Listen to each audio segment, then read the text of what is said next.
It's a wonderful thing when you have a pawn that can freely run to the other side of the board and queen.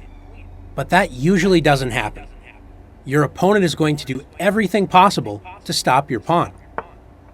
This is why you will usually have to escort your pawn with your own king.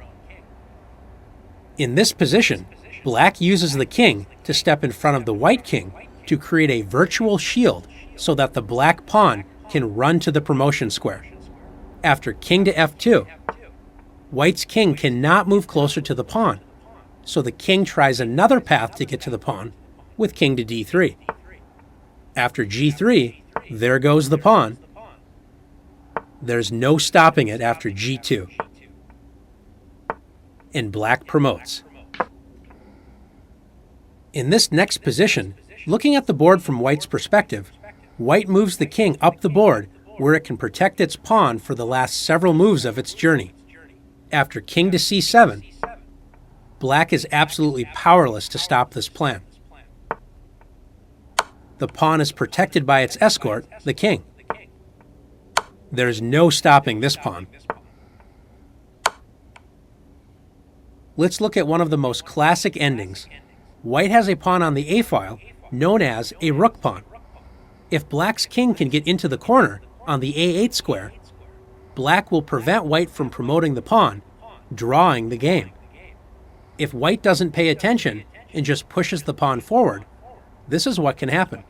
Let's take a look. Black's king can no longer be prevented from getting to the corner on a8.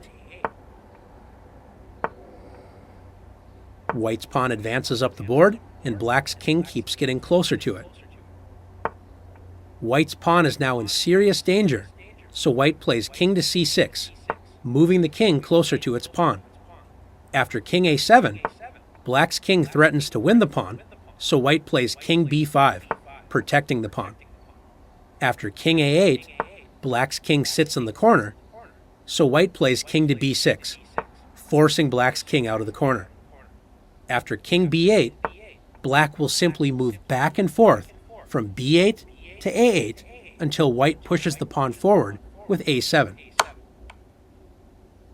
After king a8, if white does not want to move away from its pawn and allow black to capture it, forcing the draw, then after king a6, the game is a stalemate. Black has no legal moves, but the king is not in check. This is why it's so important for white to block the black king from getting into the corner first, and then focusing on escorting the pawn. That's why white should play king to c6. After king to d8, black's king gets closer to the corner, but white puts an end to that with king to b7. White's king blocks the king's path to the corner and will now escort the pawn up the board. Black plays king to d7, hoping to get to white's pawn in another direction. And after a4 and king d6, the black king has to spend extra time moving around the white king. a5, king to c5, and after a6, king to b5, black's king makes contact with the pawn, but it's too late after a7. White will promote to a queen on the next turn.